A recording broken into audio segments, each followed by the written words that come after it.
her son died under her care. She was supposed to be watching her son, and he was out playing and fell into a canal and died. And ultimately she blamed herself for that for years. And it was through an empathetic witness that she was able to begin to, reassign the meaning. Ultimately, she had gotten all sorts of condolence letters, and, someone had told her that something similar had happened. She got all sorts of letters. And the night she was going to kill herself, she read this letter. She had a stack of condolence letters, and she read this one from a lady who had a similar situation. This lady, I think named Teresa, who she never actually was able to get back in contact with, but tried many times.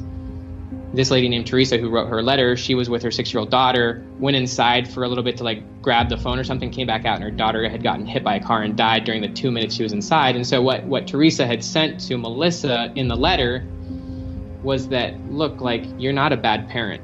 You didn't try to make this happen. This was a freak accident. Teresa was able to say some things in that letter that helped Melissa to actually have hope again. And it really was that breakdown similar to, I think, what I had, where it was just I think you blame yourself a lot for something, or you just lose hope in something that you initially wanted. And so that leads you to just kind of losing hope. And I think what you need is some form of a shred of hope. And I think that that's what she got. And so I think that, she was kind of giving up on herself. I was kind of giving up on myself, but I think you kind of have to, in the case of her and even me, a lot of it was just that an external party came and just actually saved space or just tried something. But I think for someone who more practically is in a dark place and just wants to get out, I think actually seeking help.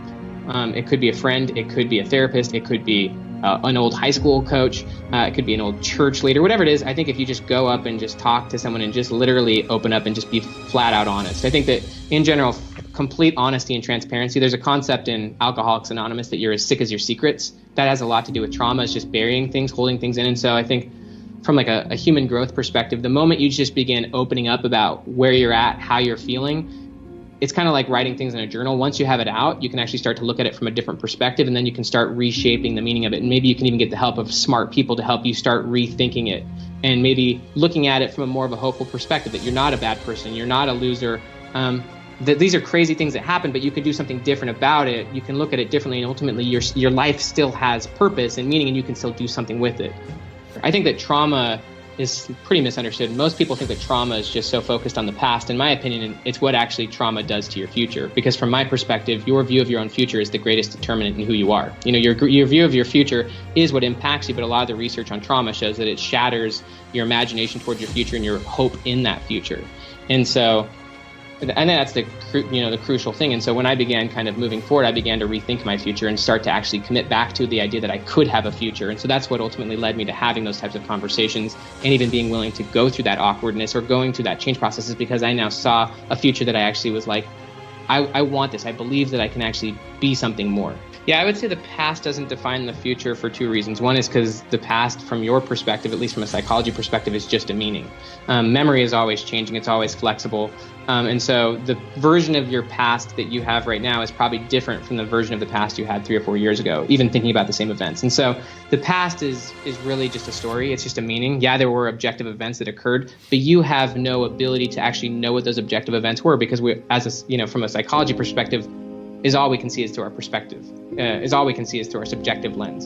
And so when you look, anytime you learn something new, you read a book, you have a new experience, that probably informs your view of everything else. It's like you change a part, you change the whole. And so kind of breaking memory down in a really simple way, your memory is always constructed in the present. Who I am right now, I think about myself as an 11-year-old boy with my parents getting divorced and my father becoming a drug addict. My view of that and the meaning I assign to it, and even all of the context around those memories, is completely painted by where I'm at right now as a person. The fact that I have a great relationship with my dad, the fact that I have all this knowledge in psychology, I've got 5 kids, all of that reshapes how I look at and interpret my past. One challenge that people have is they're not actively approaching their past as a flexible entity. And so they tend to kind of relay the same story over and over, which doesn't necessarily help. But so one reason why the past is flexible is because it's simply just a meaning. It's a story, and your memory is always changing anyways, and your memory is always constructed in the present. So Brent Slife, he's one of my favorite psychologists. He wrote a book called Time and Psychological Explanation. Freaking deep dive. You would actually love it, because I know you like diving deep into thick stuff. But he basically says that, a lot of people think that the past is causing the present, but the reality from a memory perspective is that the present is causing the meaning of the past. Wherever you're at in the present, that's what's determining how you view your past. And so if you learn, if you grow, if you have achievements, if you just develop healthy relationships, it will alter the meaning in the view you have towards your past. And that's something you should seek. In my opinion, if you're still viewing the past and former relationships and former experiences the same way you did 4 or 5 years ago, that says more about who you are right now than it says about your past. It says that you're not learning, you're not gaining perspective, you're not seeking greater context, you're not asking hard questions. And so for me, as an example, I had to go and ask my dad, tell me all about your perspective of when you were a drug addict and when me and my brothers left you. Like, tell me what that was like. Tell me why you went and had those experiences. Tell me why you had made those decisions. Tell me what it felt like coming to mom's house and us slamming the door on your face. That's seeking greater context and perspective. And obviously the more context you have towards someone, you have greater empathy and compassion. And so in hearing his story, I'm like, I can kind of see what, I obviously wouldn't justify him doing it, but I can see to some reason why he did that.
So that's one reason why the past is flexible, and we can obviously go into the mechanics of how to do that. But the second reason is because the past isn't what ultimately drives you. It is your future. So there's a quote from Dan Sullivan, one of my good buddies, and he says that the only way to make your present better is by making your future bigger, which is essentially a statement of perspection. But I think that one thing that's really important to realize is that your view of your own future is determined by your current level of awareness and understanding.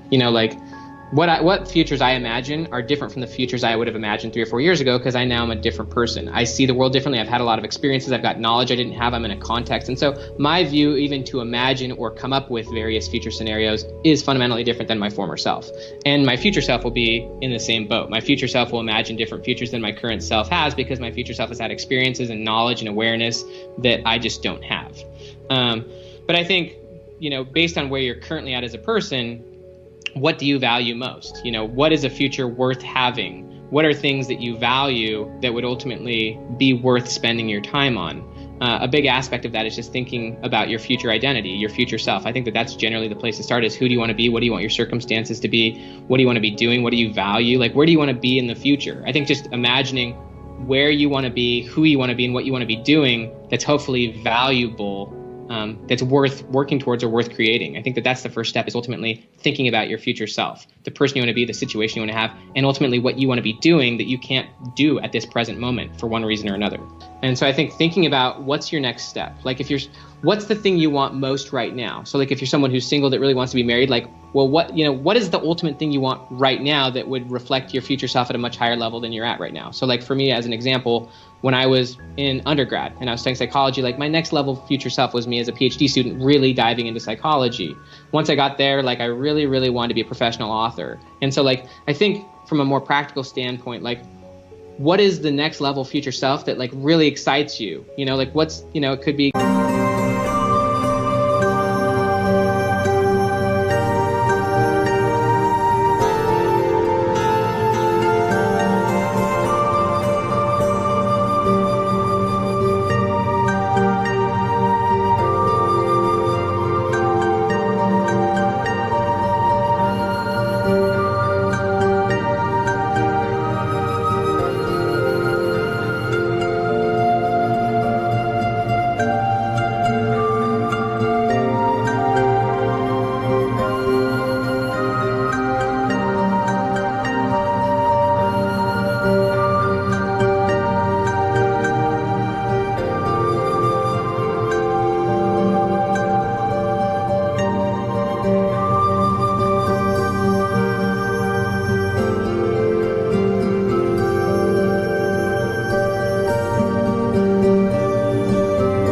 getting married, or it could be starting that business or having your business be successful, or it could be getting that book deal, could be being in elite shape so that you're doing like those Ironmans, whatever it is you want. Like, what is that next version of you that's the thing that you really, really want? And then ultimately you can create a process to getting to there.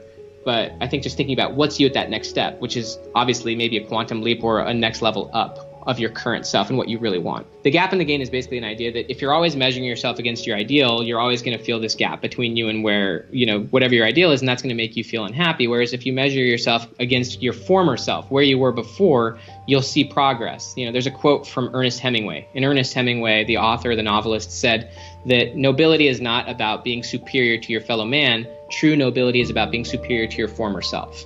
So as an example, I have some really good friends of mine.